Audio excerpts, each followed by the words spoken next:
I want to see the good in people, and I try to highlight the good in people. So whether I'm on a film set as an actor myself, I want to speak to the key grip or the boom operator, or if I'm in the theater, speaking to the stage manager and creating a family. I want to see the good in people, and I think that sort of energy can be pervasive and create an environment that people want to work in and want to Mm. work with you.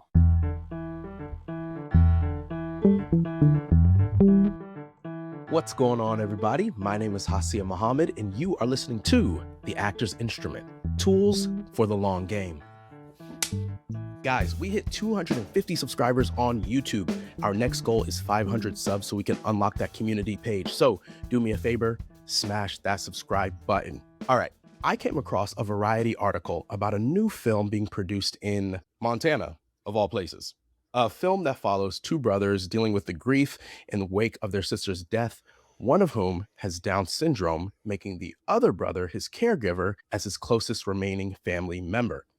The film was developed with the National Down Syndrome Society to ensure authentic representation of its neurodivergent characters and expand conversations about the community. And this week on The Actor's Instrument, I'm joined by the man responsible for this film, Andrew Pastides. Andrew, an alumnus of the University of North Carolina School of the Arts, has acted in over 20 short films, 3 of which have been screened at South by Southwest, 15 of which he also had a hand in writing and producing. His television credits include Law and Order, Suits, and Blue Bloods, among others. He starred in the feature film Hank and Asha, which won the Audience Award at Slamdance and was given the Best Actor Award from the Napa Valley Film Festival for this performance. Andrew, my man, thank you for joining me. Hey, that is an overly generous introduction. But we have a shared history obviously together, and Indeed. coming from the same background, same Mhm. high school, and then same conservatory program, and I'm honored to be here with you today, and honored to be watching what you're doing in this space, and yeah, really, really touched that you asked me to do this, man. Oh man, of course, of course. Uh, like Andrew just said, for our audience, we went to the same high school at different times, and then met when I was in college because Andrew also went to the same college I did. Again, we were never at the schools at the same time, but his class, you guys were having like your 10-year reunion, I think. Oh wow, yeah, And so you 10 were years ago, yeah. seven and a half. Seven and a half. Seven Okay. and a half. I I'm hadn't been out rounding that up. long. And oh wait, but shoot, maybe it was longer because I guess I hadn't graduated yet. So maybe it was closer to 10. Jeez. Yeah, I think not. Because I if I think was, next year maybe 20 for me. I don't know. oh That can't be right. snap, 10, I mean. that's wild. Yeah, so maybe it was 9 years ago. So I guess that was my sophomore year of college when you guys came to visit. And so we met then, and Andrew, I don't know if I've said this to you, but I've always looked up to you. Like at the governor's school, you know, Uh, articles of you were, on the wall, your production of Fool for Love and some of the films you were working on. And I followed you for a long time before I got to meet you. And I always wanted to have you on the show. And when I saw this Variety article, I was like, oh, this is perfect because a big thing we talk about on the show is actors having agency, mm, taking their careers into their own hands. And I was like, what a perfect thing to chat about to see how you've done the same. So, yeah. Yeah. Yeah. I mean, that's exactly, I think, what it came from. I was trying to think back in preparation for this, what the kind of inciting moments for me were to take charge or to do something like this. And mhm, I think it's something that like is innate to the artist or the actor in that we're always studying ourselves as well as other people, but studying who we are continuously, trying to get deeper into that so that we know how to approach, someone else's text and relate it to us. sure. But there's certainly a big part of it for me was like, how do you stop waiting around? How do you just put your head down and create something for yourself. And it's funny because I had been doing that, with my hands for many years with small engines or woodwork, and, using crafting little art things out of, broken pieces or found objects. I was always Oh, really word. interested in like taking things and making something out of them and giving them to someone. I think Mhm. with what we do for the majority of the time as an actor, you touch that somewhat, but it's a little bit poetic. You create something, you give it to someone. If you're on a stage, you get some sort of rapport, you get a response. You don't really know what you've done to someone or for someone. Sure. With a bowl that you make out of wood, when you hand that thing over, first of all, what it is. It lives in sort of eternity, or at least more permanence than a piece of theater does. And then you Mhm. give it to someone, they see it, you see a response, and you can have a relationship with that item for a long time. And I think the movie stuff came from going, I wonder if I can create something that is a little bit more permanent, a Mm. little bit more of a thing that's been crafted that then I can continue to have a relationship with for a long time. Yeah, so it Oh, was absolutely. certainly about taking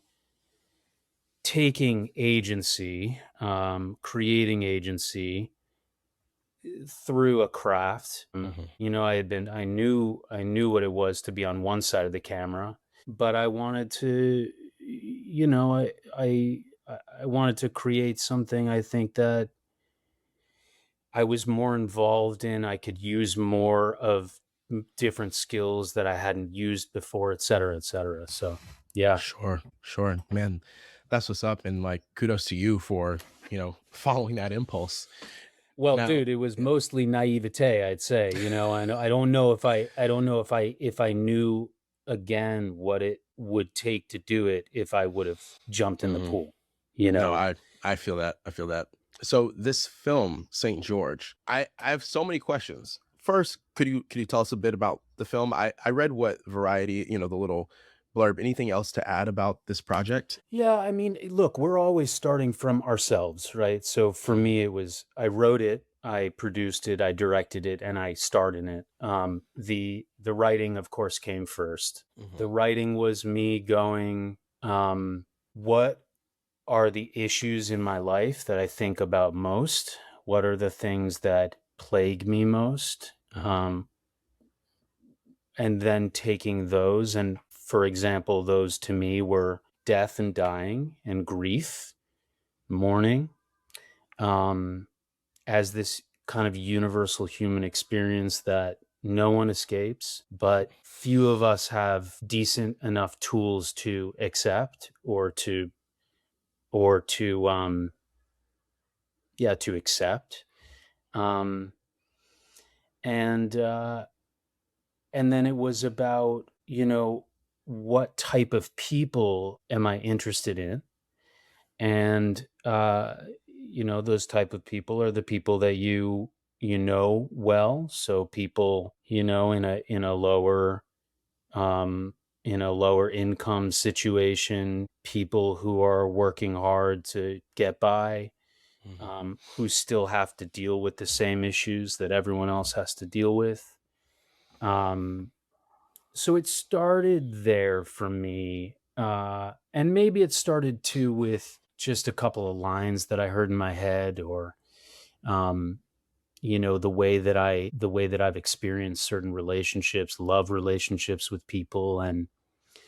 Um, and then it came down to like, what are you trying to say with this thing? And yeah, there were three kind of very big pieces of inspiration for me. One was that I had worked at this incredible summer camp in South Carolina called Camp Burnt Gin when I was between my freshman and sophomore year at NCSA. And this place was a place for people with chronic illnesses and differing abilities, everything from sickle cell anemia to certain cancers, childhood cancers, mhm, to, paraplegia and quadriplegia, to Down syndrome, to autism. etc. It gave these young folks a place to go, um, and live kind of a 4-H camp dream for a week of their lives. Uh, and I spent 9 weeks there ushering in a different group of 10 young people, in the woods of South Carolina. And, just grew to totally fall in love with the different ways that people communicate and the love that is so clearly shown despite differences that people have. Mhm. And quickly, as a very young person, kind of flipping the script for me on the kind of subconscious pity that you have for people who are different than you, and then getting to know them, a lot of them, and realizing, oh, you know what, they are far more able than I am in many respects. um, Mm. so I grew an affinity for people with differing abilities in a major way, and I always said, I want to give someone with a differing ability an opportunity, um, similar to the opportunities that I'm searching for. So I want to hire someone, an actor with a differing ability. Um, so that was, to me, a major part of the initial inspiration for me, was going, I wonder what this life would be, this family would be, if it had someone with a differing ability, but that we weren't, that if I weren't ever as a writer trying to speak for their whole community, or represent their abilities in any way, if I was just trying to cut a little piece of pie out of life of one family, Mhm. just like any other family. uh, so that was part of it for me. And Sure. then, another part was, I had read an article in the Times about a single mother in the Bronx. This was probably 10 years ago now. Had a number of kids in kind of a tenement style building, and 'cause some of them were getting into trouble, and she put a young 13-year-old boy into this youth volunteer firefighting program over a summer to sort of keep him off the streets and to keep him in line. And he was a good kid, uh, with this sort of heroic sensibility, and he ended up, uh, one day lighting a fire in his hallway of his apartment building in order to run home, or run back to the firehouse, get changed, come back, put it out, and be the hero. And ends up, of course, with severe tragedy and taking the Mm. lives of multiple families within this building. And it sent me on this path of like, these are the stories that I'm interested in.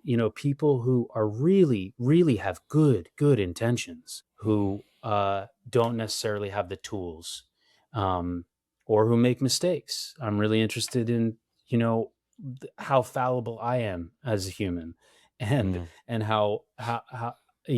how little I have to pretend that I know more than I know, or that any of us are any different from each other, or that I know what I'm going to say in the next sentence.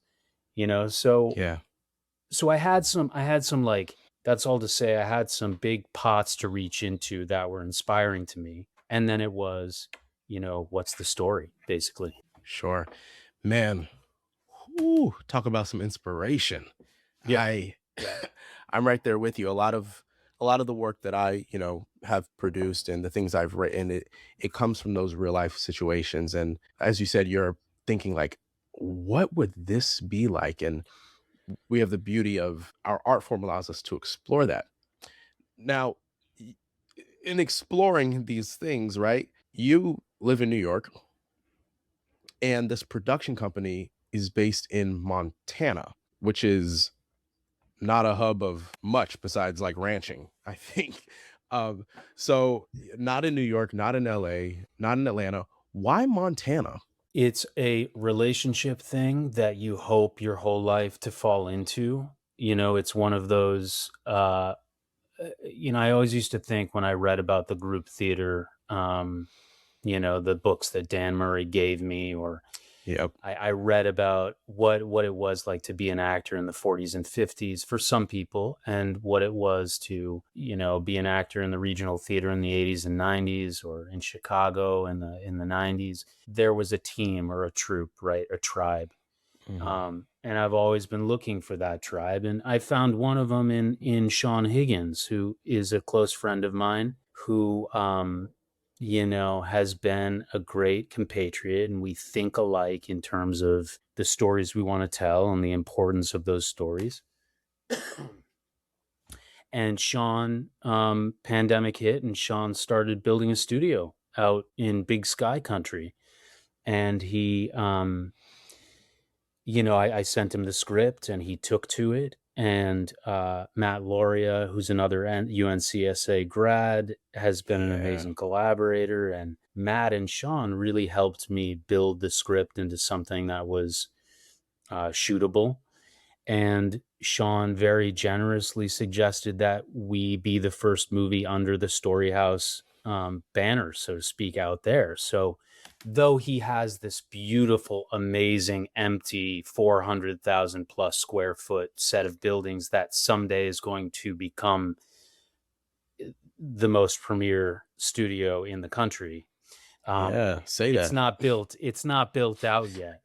And so we shot locations, besides two, which we did build out a jail cell, and a firehouse in the space. But it was really about knowing Sean and being sort of ushered into that community, and taking trips out to Missoula, which is a great town, and getting to know the people and seeing if they would be amenable to, people coming into their community and filming. And we were very adamant that this was not going to be like a coastal project that came and left, destruction in its wake, that we were going to hire 70% local for the crew, and that we were going to make a movie that hopefully highlighted the community in the best way. And yeah, so that's how it kind of came about. It was wild. Nice. Nice. That's so dope. And do you know how, because I'm not sure, you wrote, directed, starred in it. On the producing end, do you know how they secured funding for the film? Because I'm sure that folks listening, that's a big question, right? Like, oh, go make your own thing. And it's like, sure. And lots of people have lots of talented friends, but often the money piece is the thing. Do you know, was it private funding? Do you know if it was crowdfunding? This one is all private funding, and I was Okay. very involved in all of that. It was, first of all, it's an unbelievably difficult thing to do. Um, Hmm. when you have material at the end of something, then it's a little bit easier, I think, to raise for post when you have something to show Sure. for your idea. The truth is that we shot it for very little amount of money with a couple of private investors, and with sort of the idea that we could shoot it on an iPhone in a field with friends. We took that, it became, the ball started rolling down the hill. It became bigger and bigger than anyone thought it was going to be. Hmm. Um, but we ultimately shot a movie that I think is far more expensive than what we paid to shoot it. So we used every relationship that we had in town. We I used every friendship that I've made in this business for the last 20 years. I begged and bartered and asked, and sure enough, a team showed up that was equipped to support me as a first time director, um, doing this project. I mean, it was the honor of my life. And also, once it does become bigger than you, the responsibility is immense. And Hmm. there's a different sort of stress than the normal stress of, oh, I'm an actor, I'm coming onto someone's set, I know what my job is. This was a very different set of stresses. And Sure. so, uh, learning that, for me, learning that in the moment was life changing, really. Hmm. Yeah. And are you able to share what what the budget for the film ended up being? I know it's not on IMDb yet, so I can't. I don't know what it is. Yeah, I'm not able to share at the moment, Sure, but hopefully at some point, at sure. some point that'll And to be be clear, local news. But I personally don't, it's not that I don't care, but like I'm only asking because sometimes it's helpful for people to know, like, okay, well, how much does it take to shoot a feature film? And it's inspiring to know that like it is possible. I have a guy who's in my acting class who's currently raising funds, and I won't say his name obviously, but he said that they're looking at around like a quarter million for their feature. And you hear somebody say that, and he's like, we're kind of well on the way, and you're like, whoa, like that's I mean, for obviously Hollywood spends millions upon millions of dollars, sometimes hundreds of millions of dollars to produce a film. But you think like an indie crew of actors and filmmakers, doing it on their own. It's like, yo, a quarter mil, that's not chump change, you know? look, I think the real deal is like, who do you have around you? Who can you get around you to play Mhm. with you? The truth is that, like, sad truth is that a million is not what it used to be. You used to be able to make something like this for a quarter million. Yeah. Not today. You're not able to. If you, if you say it's under a million, there's a lot of balking. There are a lot of people who go, "I don't know. I don't think so. I don't think Yeah. so." And and then it's about, well, are there people around you who go, "All right, I'll sacrifice to do this for less than a million. I'll come around you. I will. I'm gonna work below my pay grade because I think the art is above my pay grade or at my pay grade." You know Sure. what I mean? Sure. So I Sure. And think also, that's the main thing, is like, you yeah. can do, and the most successful things often are like two best friends getting out there with a camera and shooting something. I mean, it's really about the people and the ideas and the family that you create and the the what the story is about, what you're trying to tell. That's going to mean more than anything. But Mhm. it ain't a church basement theater production. It I really feel you. is. You do need money to make movies.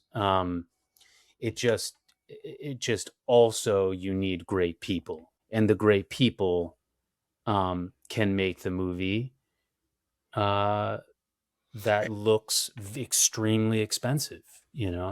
Absolutely. And, and to your credit, having a film that has an important story will also attract, the talent needed to tell it. And it'll hopefully attract the investors because it's something that they believe in. It's not just, people aren't throwing their money at things that they ultimately don't believe in, I would imagine. Yeah, and the biggest lesson that I learned was, uh, that I thought going in that my script was going to kind of be this calling card that I could give to everyone around me, and they would be inspired by the words on the page as I Mhm. am, and they would do their job based on that inspiration. Well, I couldn't have been further wrong about that. Um, for a number of reasons, but the truth is that the day that I learned that my outward expression of my passion for the thing Mhm. created the temperature for every moment around that set, um, I learned a big lesson. Oh, and I bet. You're always going to be your biggest champion, um, where most of the time I'm my biggest, my biggest criticizer or something. You, Yep. to do something like this, you have to be uh, passionate and expressive of that passion. All right, let's switch gears. Let's play a game.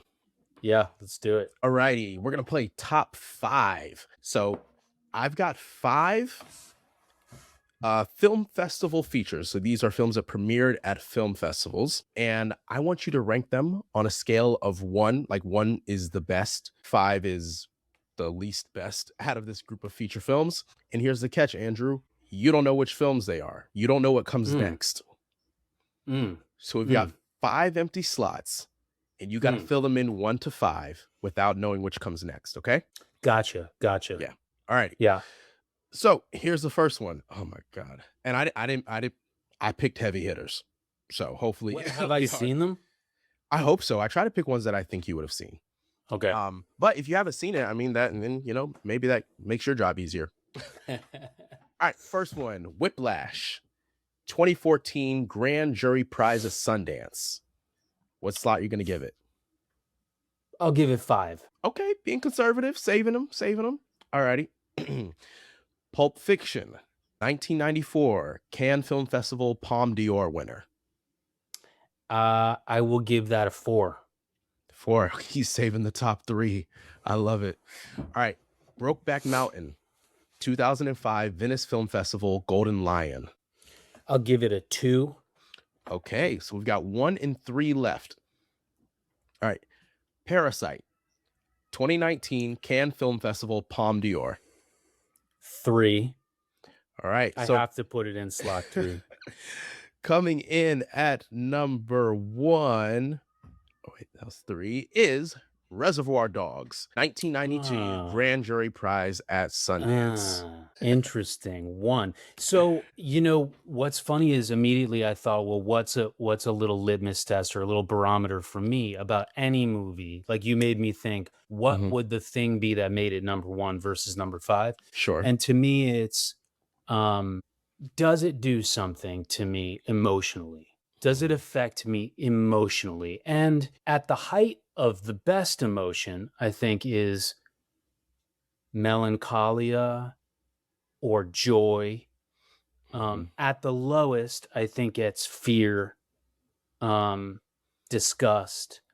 So I was hoping for a movie. When you said Whiplash first, I thought I do love Whiplash, but to me, it lacks a beauty Sure. that I think the best movies do the best things with. Sure. And then, of course, you say Pulp Fiction, one of the greatest movies of all time, but does the same thing. It lacks a beauty to it about the world. It doesn't mirror the world in a beautiful way. Can I just change number 1? Yeah. Okay, so Brokeback Mountain would be number based 1 on your for criteria. me. Yeah. Based on that criteria. Yeah. I love how you approach this game. And guys, Andrew didn't know we were gonna play this. You quickly gave yourself like parameters by which to play so that you could narrow it down. And that's pretty good, only being one off what you would have chosen had you known them. So, okay, your original choices were number 5, Whiplash, 4, Pulp Fiction, 3, Parasite, 2, Brokeback Mountain, and 1, Reservoir Dogs. And you're saying you would flip 1 and 2 if you had the ability. I would flip 1 and 2 and maybe be Put Pulp Fiction interested higher. in where 2 and 3, if 2 and 3 were flipped. I'm not sure. I'd have to think about that. Sure. I remember Parasite being super effective, but I don't remember how. Yeah, I think Parasite for me is, I think, one of the films I was affected by the most, like probably in the last 10 years. But again, according to your criteria, like, no, it was not beautiful. It was raw and rough and kind of made you be like, damn, this is a messed up world we live in. So Right. I love that game. It's my first time playing that one. But I was like, you make movies, so let's do like a little like film festival one. I love that. Cool. Okay, so some of these questions you've already answered. Amazing. Oh, this is a great one. As an indie filmmaker, speaking of indie films, do you have any concerns over AI? I mean, I guess I'm concerned by what I know of it to be right now. I haven't done a lot of digging into what it may become, but I know that you can write a script now in a few days or a few hours, I'm not sure. And I know that when I'm looking at a trailer online on YouTube, I don't know if it's real or not often. Yeah. And so in that respect, it concerns me. On the other hand, I'm not in that game, and so it's a little like peripheral. It doesn't bother me daily. I don't really think about it. Sure. I'm really kind of outside of technology and not so savvy in those ways. So I think I'll always be focused on what I can do to tell a story about the human condition and other people that are doing it that way. Hey, man, fair enough, fair enough. Alrighty. What are the next steps for your film? Like, you're currently in post-production, right? It's been shot. Yeah. So editing, do you guys have a distribution plan? I know distribution plans, especially for features, and for one that I assume you guys are hoping is going to do incredibly well. I'm sure there's like a lot, but do you have like a quick, like, this is ultimately the goal for the film? Yes, and the producers, the other producers besides me at Storyhouse, they have a very specific and detailed plan. Yeah, I bet. Look, I think we're all going to have to be extremely flexible as things change every moment of every day in this business. But look, the goal would be right, like the big goal would be it's widely seen and it's it gets into some festivals and does well. So the trajectory for this one would be we're in the middle of editing right now. We finished the edit, we get it composed and colored Mhm. and designed, and we get into a great festival. That's kind of the world that I know. And then hopefully you sell the movie and it gets in a place that's seen for a long period of time. That is the goal. And there are other ways of doing that I'm not eh, eh, there are ways of selling things earlier where you lose a lot of control and a lot of ownership Oh, over sure. them. Mhm. And we're I hold that at bay for a while because my hope is that it goes a different way. Mhm. But yeah, you just hope that something you care about and you've worked on gets seen by people. That's the real goal. Yeah. Ain't that the truth? Okay, Andrew, got one final question for you. Yes, sir. And it's a question that I ask every single actor on my show, which is, what is the defining quality that you bring to the table as a storyteller? What Mm, sets Andrew Pastides apart? mm. And you can take your time. We'll edit the pauses out. Yeah. Yeah. Like if a director, if somebody on your resume got a call because you auditioned for something, right? A director is calling another director, says, "Hey, this dude Andrew came in for us today. We really liked him. What do you think about him?" What would they say about you? This is a really hard question for someone so self-deprecating. It's I I I know I that, fend I fend these questions off in my mind my whole life. but Um, listen, uh, because you have achieved a certain level of success. I don't know how you define it for yourself, but a certain level of success. You've had multiple films in a major festival in South by Southwest. You've got this current film, uh, got fully funded and produced, and sounds like you guys have some really great backers behind you. It's going to do well, and so the people who are listening, they're thinking, how can I do what he's done? Like what set him apart? Because there's mm, literally hundreds of thousands of actors who don't get much done at all, and none of us mm, want to be them. So, mm, we're trying to pick up the clues from the people who've come before us. Like what? Okay, what made this person special? What made that mm, person special? And can I adapt that quality that they have? mm.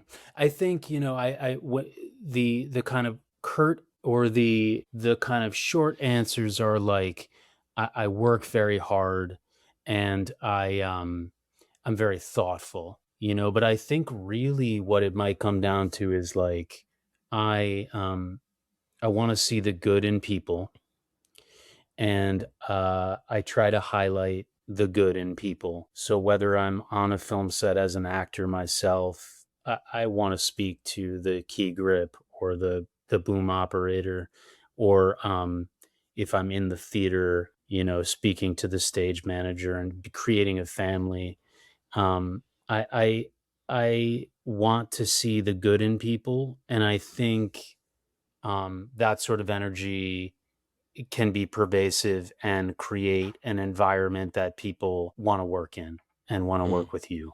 Yeah, I boom. hope. Man, I love that. And that's an important quality to have, create the space where people want to work with you and you attract those people. And Andrew, I mean, the time I've known you, that's definitely something that I've picked up from you. You have this magnetism about you. So yeah. I've definitely Well, witnessed it myself. hey, ditto. And I've been watching these, and you're amazing. I mean, you are amazing. And you're a connector. I mean, so much of what I did on the movie is what you're doing right now. I mean, Mhm. you're connecting.